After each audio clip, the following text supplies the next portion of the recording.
વિદ્યાર્થી મિત્રો, આજે આપણે 12મા ધોરણની અંદર જે આપણે ન્યુક્લિયસ વાળું જે ચેપ્ટર ચલાવીએ છીએ એની અંદર એક બે મોસ્ટ આઈએમપી પ્રશ્નો. પહેલો પ્રશ્ન છે આપણો ન્યુક્લિયર બળ એટલે શું સમજાવો, પરીક્ષાની અંદર વારંવાર પૂછાતો પ્રશ્ન. અને આમે ન્યુક્લિયર ફિઝિક્સની અંદર એકદમ મહત્વનો ટોપિક છે ન્યુક્લિયર બળ. 2 માર્કની મોસ્ટ આઈએમપી થિયરી ન્યુક્લિયર બળ સમજાવો અથવા ટૂંકનો લખો ન્યુક્લિયર બળ અથવા ન્યુક્લિયર બળની વિભાવના સ્પષ્ટ કરો, આ બધી જ બાબત એક સરખી. તો આજે આપણે ન્યુક્લિયર બળ શું છે એ આપણે સમજીશું. ન્યુક્લિયસની અંદર તમે જાણો છો કે પ્રોટોન અને ન્યુટ્રોન. તમને એ પણ ખબર છે કે પ્રોટોન ધન વીજભાર ધરાવે અને ન્યુટ્રોન કેવા તટસ્થ.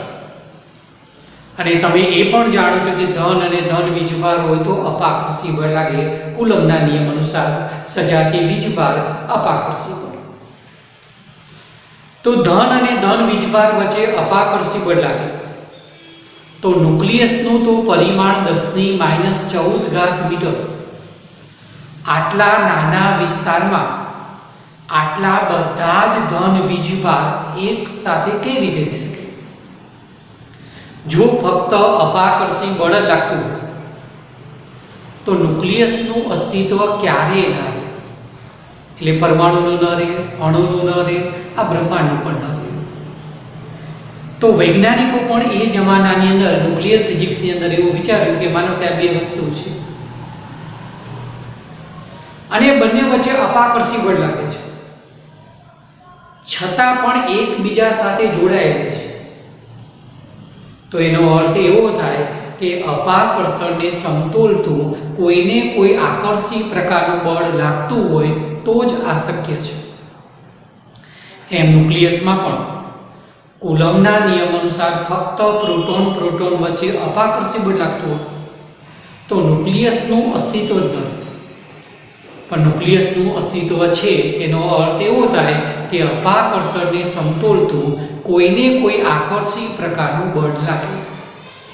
આ આકર્ષી પ્રકારનું બળ એને જ ન્યુક્લિયર બળ તરીકે ઓળખાય, એને જ પ્રબળ બળ કહેવાય અથવા સ્ટ્રોંગ ફોર્સ તરીકે ઓળખાય.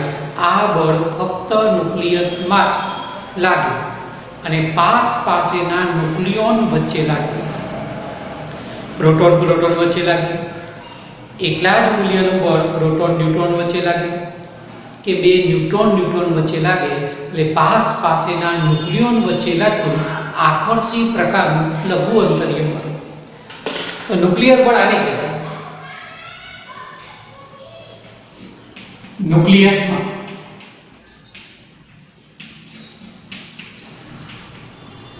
પાસેના પ્રોટોન વચ્ચે, પ્રોટોન ન્યુટ્રોન વચ્ચે, ન્યુટ્રોન વચ્ચે લાગતું લઘુ અંતર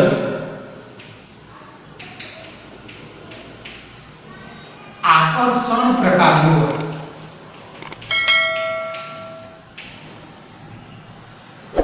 પાસેના બે પ્રોટોન વચ્ચે બળ લાગે, એટલા જ મૂલ્યનું બળ પ્રોટોન ન્યુટ્રોન અથવા ન્યુટ્રોન પ્રોટોન વચ્ચે લાગે, એટલા જ મૂલ્યનું બળ ન્યુટ્રોન વચ્ચે લાગે. આ બળ ફક્ત ન્યુક્લિયસની અંદર લાગે.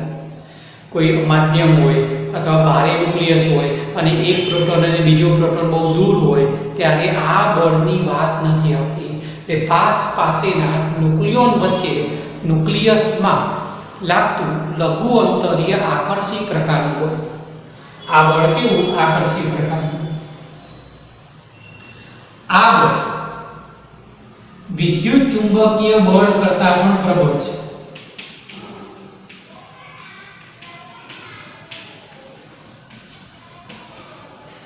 આના કરતા પણ લગભગ 100 ગણું વધારે પ્રબળ છે. આંકડાકીય માહિતી આપી નથી, પણ સૌથી 4 જે મૂળભૂત બળો છે એમાં સૌથી મજબૂત બળ, પછી વિદ્યુત ચુંબકીય બળ, પછી નિર્બળ બળ અને સૌથી ઓછામાં ઓછી તાકાતવાળું બળ કયું? ગુરુત્વાકર્ષણ બળ. આ જે વધારે તાકાતવાળું છે એ ફક્ત ન્યુક્લિયસમાં લાગે, પાસેના પ્રોટોન ન્યુટ્રોન વચ્ચે. આ ભારે ન્યુક્લિયસ હોય, વધારે પરમાણુ ક્રમાંક હોય ને એને ભારે ન્યુક્લિયસ કહેવાય. આ ભારે ન્યુક્લિયસમાં પ્રોટોન પાસ પાસે હોય તો એમની વચ્ચે આકર્ષી પ્રકારનું બળ ન્યુક્લિયર બળ લાગે. પણ દૂરના પ્રોટોન કુલમ્બના નિયમ અનુસાર અપાકર્ષી બળ લગાડે. એટલા જ માટે આવર્ત કોષ્ટકની અંદર જેમ જેમ પરમાણુ ક્રમાંક વધે એમ પ્રોટોન અને ન્યુટ્રોનની સંખ્યા જો સરખી ઉમેરાતી હોય તો અપાકર્ષીની માત્રા વધી જાત આકર્ષી કરતા ન્યુક્લિયર બળ કરતા. એટલા જ માટે કુદરતે જેમ જેમ પરમાણુ ક્રમાંક વધતો જાય એમ પ્રોટોન કરતા ન્યુટ્રોનની સંખ્યા વધુ ઉમેરાય. ન્યુટ્રોન છે ને એ તો તટસ્થ હોય, ત્યાં કોઈ અપાકર્ષી બળની વાત ના આવે, કેમ કે કુલમ્બનો નિયમ એ વીજભાર વચ્ચે લાગતું બળ છે. એટલા જ માટે હંમેશા પાસેના બે પ્રોટોન વચ્ચે ન્યુક્લિયર બળ લાગે, પણ દૂરના પ્રોટોન પર કુલમ્બીય બળ લાગે.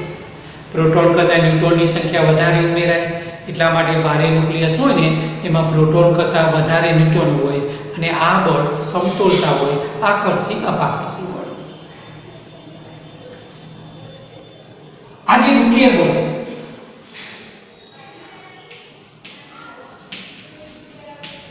અને કુલમ્બીય બળમાં શું તફાવત?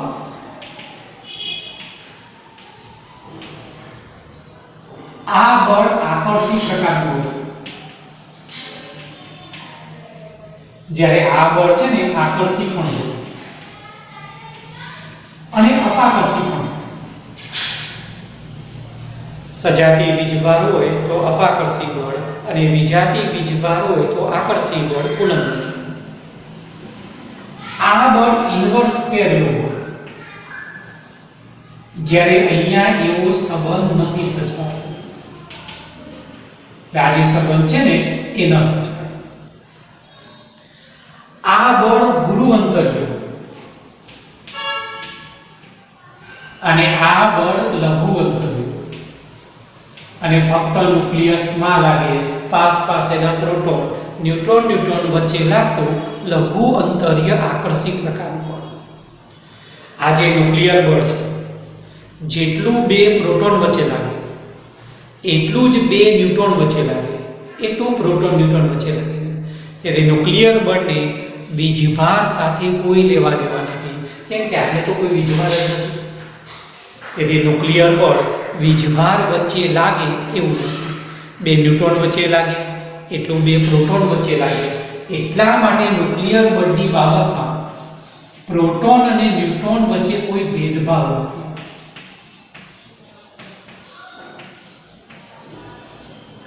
એટલા જ માટે પ્રોટોન અને ન્યુટ્રોનનું સંયુક્ત નામ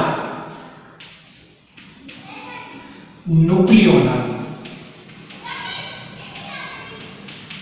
ક્યારે કોઈ તમને શબ્દ કે ન્યુક્લિયોન તો ન્યુક્લિયસમાં જે હોય એ બધાને ન્યુક્લિયોન કહેવાય. પ્રોટોન અને ન્યુટ્રોન એની કુલ સંખ્યા એટલે ન્યુક્લિયોન.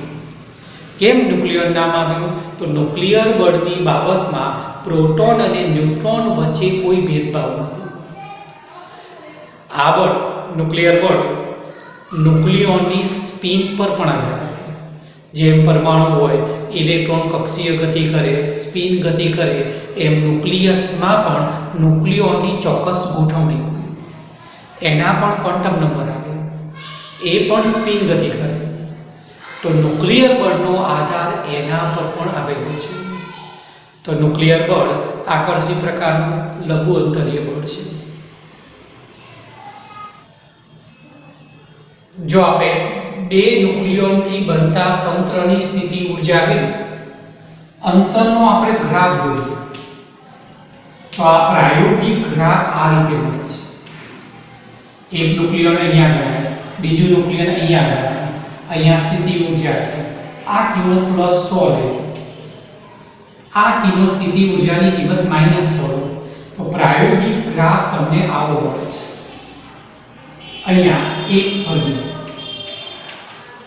આ ફરવી એકમમાં છે અંતર, આ બે ફરવી, આ 3 અને આ કિંમત 0.8. તમને બધાને ખબર છે કે ન્યુક્લિયર ફિઝિક્સમાં લંબાઈનો એકમ ફર્મી, અને તમે એ પણ જાણો છો કે 1 ફર્મી બરાબર કેટલા મીટર? 10⁻15 ઘાત મીટર. ઊર્જાનો એકમ eV, દળનો એકમ am, એમ લંબાઈનો એકમ ફર્મી આવે. આ જે અંતર છે 0.8 ફર્મી, ત્યારે આકર્ષી બરાબર અપાકર્ષી. એટલે બે ન્યુક્લિયોન આટલા અંતરે, ત્યારે આકર્ષી બરાબર અપાકર્ષી બળ અને સ્થિતિ ઊર્જાની કિંમત કેવી? લઘુત્તમ. અને તંત્રની આ સૌથી સ્થાયી અવસ્થા કહેવાય. એટલે ન્યુક્લિયોન વચ્ચે આકર્ષી બળ લાગે, વાત સાચી, પણ ન્યુક્લિયોન જો ભેગા થઈ જાય તો ન્યુક્લિયસ બિંદુવત થઈ જાય, પરમાણુ બિંદુવત, પદાર્થ બિંદુવત. તો આ જે ન્યુક્લિયોન છે એ આટલા અંતર સુધી આવી શકે. જો આના કરતા અંતર ઘટે તો ગ્રાફ આવો મળે. તમે અહીં સ્પર્શક દો, ઢાળ શોધો તો ઢાળ આવે du/du, અને આ બળ નામની હશે. અહીંયા ઢાળ માઈનસ, તેથી બળ પ્લસ. અને એટલા માટે આ ભાગમાં કયું બળ લાગે? અપાકર્ષી બળ લાગે. એટલે બે ન્યુક્લિયોન 0.8 ફર્મી કરતા ઓછા અંતર આવે તો બંને વચ્ચે અપાકર્ષી બળ લાગે.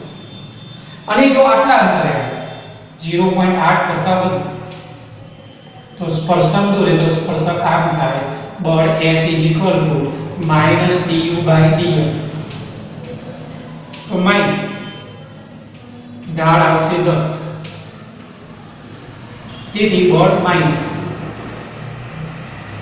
તેથી આ ભાગમાં કોઈ પણ બિંદુ પાસે તમે સ્પર્શક દોરો અને ઢાળ શોધો, બે ન્યુક્લિયોન વચ્ચે બળ માઈનસ એટલે આકર્ષી પ્રકાર, આ ભાગમાં અપાકર્ષી પ્રકાર. અને એક્ઝેક્ટ 0.8 ફર્મી અંતરે આકર્ષી બરાબર અપાકર્ષી બળ અને બે ન્યુક્લિયોનનું તંત્ર, એની સ્થિતિ ઊર્જા લઘુત્તમ, આવી સ્થાયી અવસ્થા કહેવાય. જુદા જુદા ન્યુક્લિયસનું બંધારણ, એની મજબૂતાઈ એ ન્યુક્લિયર બળ પર આધાર રાખે, અને ન્યુક્લિયર બળનો આધાર ન્યુક્લિયોનની સ્પિન પર પણ એ આધાર રાખે છે. બીજો ટોપિક છે રેડિયો એક્ટિવિટી. આ રેડિયો એક્ટિવિટી એટલે શું? એનો એક ઇતિહાસ છે. લગભગ 1898માં એક્સ-રેની શોધ. એ જમાનાની અંદર જુદા જુદા પદાર્થ પર વિકિરણ આપાત કરી અને પ્રસ્ફુરણની ઘટનાનો અભ્યાસ ચાલતો. પ્રસ્ફુરણ એટલે સેન્ટિગ્રેશન, આ પ્રકારનો અભ્યાસ ચાલતો. એક વૈજ્ઞાનિકનું નામ હતું હેનરી બેકવેલ, અને એના કેટલાય વિદ્યાર્થી હતા. એ પૈકી એનો પુત્ર એલેક્ઝાન્ડર બેકફેરલ એ પણ વિદ્યાર્થી હતો. પ્રયોગ હતો કે સૂર્યનો પ્રકાશ પદાર્થ પર પાડવો અને પ્રસ્ફુરણની ઘટનાનો અભ્યાસ કરવો. એને બધા જ વિદ્યાર્થીને બે બે પદાર્થ આપેલા. એમાં એનો પુત્ર એલેક્ઝાન્ડર બેકવેલ, એને પણ બે પદાર્થ આપેલા. અને એ બે પદાર્થ હતા જે ઝિંક સલ્ફાઇડ ZnS, અને બીજો પદાર્થ હતો યુરેનિયમ સલ્ફાઇડ. અને પ્રેક્ટિકલ હતો સૂર્યનો પ્રકાશ એના પર પાડવો અને પ્રસ્ફુરણની ઘટનાનો અભ્યાસ કરવો.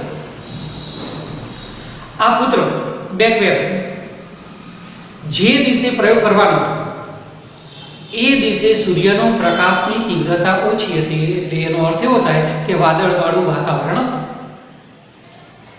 તેથી એણે આ બંને પદાર્થ ઝિંક સલ્ફાઇડ અને યુરેનિયમ સલ્ફાઇડને કાળા કલરના કાગળમાં વીંટાળી અને કબાટમાં મૂકી દીધા. એમ થયું કે કાલે આપણે પ્રયોગ કરીશું. કબાટ બંધ કરી દીધું. સદનસીબે આ કબાટની અંદર એક ફોટોગ્રાફિક પ્લેટ મૂકેલી હતી. ફોટોગ્રાફિક પ્લેટ ઉપર કોઈ અજાણ્યા કિરણનો મારો થાય તો એનો ગતિ માર્ગ અંકિત થાય.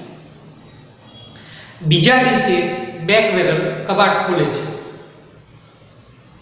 તો જોવે છે કે આ ફોટોગ્રાફી પ્લેટ ઉપર અજાણ્યા કિરણનો મારો થયેલો હતો, ગતિમાર્ગનો થયેલો હતો.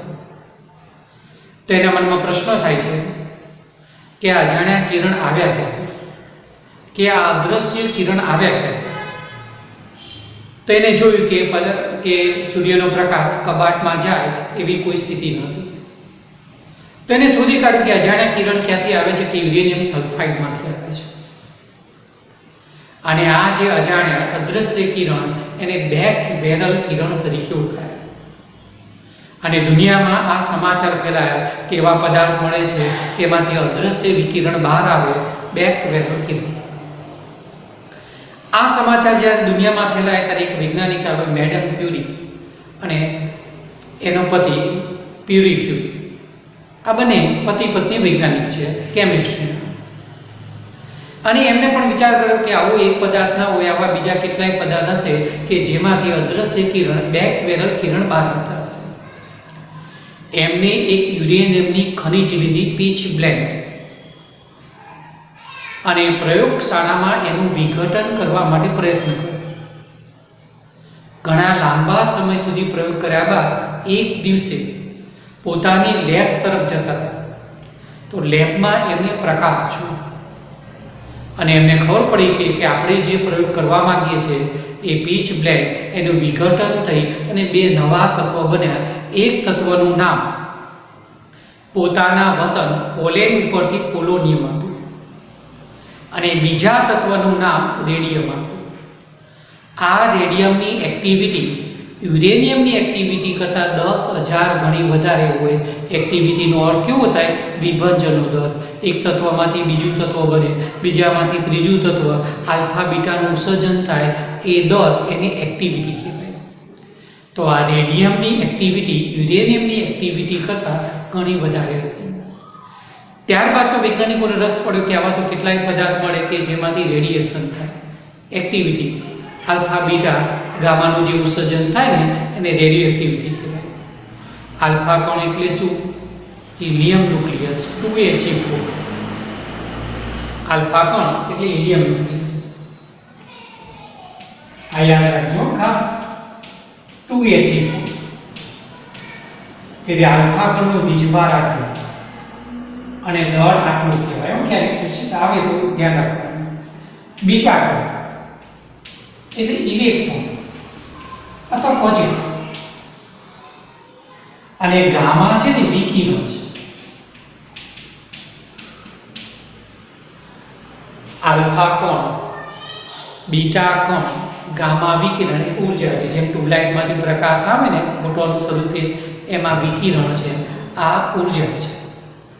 આલ્ફા કે બીટા કણનું ઉત્સર્જન થાય ને તો પરમાણુ ક્રમાંક ને એવું કંઈક બદલાય, દળાંક. જ્યારે ગામા વિકિરણનું ઉત્સર્જન થાય ત્યારે ઝેડ કે એ બદલાતો નથી. આમ પદાર્થમાંથી આ બધાનું ઉત્સર્જન થાય ને એ ઉત્સર્જનનો દર એને એક્ટિવિટી કહેવાય. હવે વૈજ્ઞાનિકોને રસ પડ્યો કે એક્ટિવિટીની માત્રા વધારે, તો એમને રેડિયોએક્ટિવ પદાર્થની આખી શ્રેણી શોધાઈ, ઓક્ટિનિયમ, થોરિયમ વગેરે. કેમિસ્ટ્રીમાં આવા કોષ્ટકમાં તમે અહીંથી નીચેના ભાગમાં આખી રેડિયોએક્ટિવ પદાર્થની શ્રેણી આવતી. અને એક્ટિવિટીની માત્રા વધારવા માટે એમને રેડિયોએક્ટિવ પદાર્થમાં બીજા પદાર્થનું મિશ્રણ, આ રેડિયોએક્ટિવ પદાર્થનું તાપમાન, દબાણ વગેરે બાબતમાં ફેરફાર. તો એમને જોયું કે એક્ટિવિટીની માત્રા બદલી શકાતી નથી. એટલે કોઈ રેડિયોએક્ટિવ પદાર્થ હોય 1 સેકન્ડમાં 10 વખત વિભંજન પામતો હોય તો 10 જ વખત વિભંજન પામે. આપણે ઈચ્છીએ તો એ વધારે વિભંજન ન થાય કે ઓછા પણ ન થાય. કોઈ રેડિયોએક્ટિવ પદાર્થ હોય 1 વખત વિભંજન પામે અને 100 વર્ષ પછી વિભંજન પામતો હોય તો આ ઘટના આપણે વધારી કે ઘટાડી ન શકીએ. એટલા માટે વૈજ્ઞાનિકો નિર્ણય પર આવ્યા કે આખી ઘટના કેવી છે? કુદરતી છે, આપણા પર આધારિત નથી. ભલે આપણે દબાણ વધારો, તાપમાન વધારો, કોઈ પણ ફેરફાર કરો કે મિશ્ર પદાર્થ ઉમેરો, એક્ટિવિટીની માત્રા આપણે બદલી શકતા નથી. આ એક નૈસર્ગિક છે. આ દુનિયામાં ગ્રીનલેન્ડ, કેનેડા છે ને એની બાજુમાં ગ્રીનલેન્ડ છે, ત્યાં એક ખડક છે. આ ખડકમાં આજે પણ એક યુરેનિયમ અને પીબી બંને છે. રેડિયોએક્ટિવ પદાર્થ હોય ને એનું વિભંજન થાય, છેલ્લે પીબી નામનું તત્વ બને, લેડ, સ્થાયી. તો એ ખડકની અંદર પીબી અને યુરેનિયમના પ્રમાણ પરથી એ ખડકની ઉંમર નક્કી થઈ. એ ખડકની ઉંમર નક્કી કરવાની પદ્ધતિ એને રેડિયોમેટ્રિક ડેટિંગ પદ્ધતિ કહેવાય. એ ઉંમર પૃથ્વીની ઉંમર જેટલી છે. એનો અર્થ એવો થયો કે પૃથ્વીનું જ્યારે નિર્માણ થયું ત્યારથી જ એ ખડક ત્યાં અસ્તિત્વ ધરાવે છે. એટલે યુરેનિયમ છે એનું વિભંજન ચાલુ જ છે અને છેલ્લે સ્થાયી તત્વ પીબી બને. આખી રેડિયોએક્ટિવ પદાર્થની શ્રેણી બનતી હોય કે આ તત્વ છે આટલા વર્ષ પછી વિભંજન થઈ અને નવું તત્વ બને. આ તત્વ એને જનક કહેવાય અને નવા તત્વને શું કહેવાય? જનિક કહેવાય. ફાધર અને ડોટર આ પ્રકારનો શબ્દનો પ્રયોગ થાય. 2n+1 આ પ્રકારની કોઈ રેડિયોએક્ટિવ પદાર્થની આખી શ્રેણીઓ આવતી હોય. તો રેડિયોએક્ટિવિટી ઘટના કેવી છે? એક્ટિવિટીની એ કુદરતી છે, નૈસર્ગિક છે, એમાં ફેરફાર આપણે કરી શકતા નથી. રેડિયેશન એટલે શું કે રેડિયોએક્ટિવ પદાર્થના ન્યુક્લિયસમાંથી આલ્ફા કણ, બીટા કણ કે ગામા વિકિરણનું ઉત્સર્જન થાય. આ પરમાણુ બોમ્બનો વિસ્ફોટ થાય ને ત્યારે આ પ્રકારનું રેડિયેશન થાય અને એની માત્રા સજીવ શરીર પર વધારે માત્રામાં આપાત થાય, 200 રોંચન કરતાં વધુ, તો એ વ્યક્તિનું તાત્કાલિક મૃત્યુ થાય. એટલા માટે પરમાણુ બોમ્બનો વિસ્ફોટ થાય ત્યારે પેથોલોજીકલ અને જીનેટિકલ અસર થાય. આ જે જીનેટિકલ અસર થાય એટલા માટે વંશપરાગત બાળક ખામીવાળું ઉતરે. જાપાનની અંદર એક સમાજ એવો છે જે હિરોશીમા અને નાગાસાકીથી દૂર રહે છે અને ત્યાં એના બાળકે પરમાણુ બોમ્બ કેવો છે ખબર નથી, પણ એની ખામી એને આજે પણ છે. જેમ જેમ એની પેઢી ચાલતી રહેશે તેમ તેમ કોઈને કોઈ ખામીવાળું બાળક અવતરશે. તેથી પરમાણુ બોમ્બની આ પ્રકારની ઘાતક અસર છે. એમાં પણ આ રીતે રેડિયેશન થાય, રેડિયોએક્ટિવ પદાર્થ કહેવાય અને એનું પ્રબળ વિભંજન થાય અને 1 સેકન્ડમાં અનેક વખત વિભંજન થાય એને પરમાણુ બોમ્બનો વિસ્ફોટ કહેવાય. એટલા જ માટે પરીક્ષણ કરવામાં આવ્યું. પરીક્ષણનો અર્થ જ એવો થાય કે એટલા ઓછા સમયમાં વધુમાં વધુ વિભંજન થઈ અને વધુમાં વધુ ઉર્જા ઉત્પન્ન થાય એની જાણકારી મેળવી. એટલા માટે પરમાણુ બોમ્બનું પરીક્ષણ ભારતે પણ 2 વખત કર્યું અને એ પરીક્ષણ દુનિયાથી છુપાવવું પડે. એટલે તમે પરમાણુ ફિલ્મ જોઈ હોય, અમેરિકાનો સેટેલાઇટ જેવો ભારત પરથી પસાર થાય, ધ્રુવીય સેટેલાઇટ, તરત મૂળ સ્થિતિ ગોઠવી દેવામાં અને ફરીથી એ જાય એટલે પરીક્ષણ સ્ટાર્ટ કરવાનું. જો દુનિયાના બીજા દેશને ખબર પડે કે ભારત આ પ્રકારનું પરીક્ષણ કરવાની તૈયારીમાં છે તો ભારત ઉપર પ્રતિબંધ મૂકી જાય બધા જ પ્રકારના આયાત અને નિકાસના, અને આપણા દેશની સ્થિતિ એકદમ કફોડી થઈ જાય આર્થિક. એટલા માટે આ બધા પરીક્ષણ, એમાં રેડિયોએક્ટિવ પદાર્થ, એનું વિભંજન, આ પ્રકારની બધી જ વસ્તુ તમે ત્યાં આવતી હોય છે.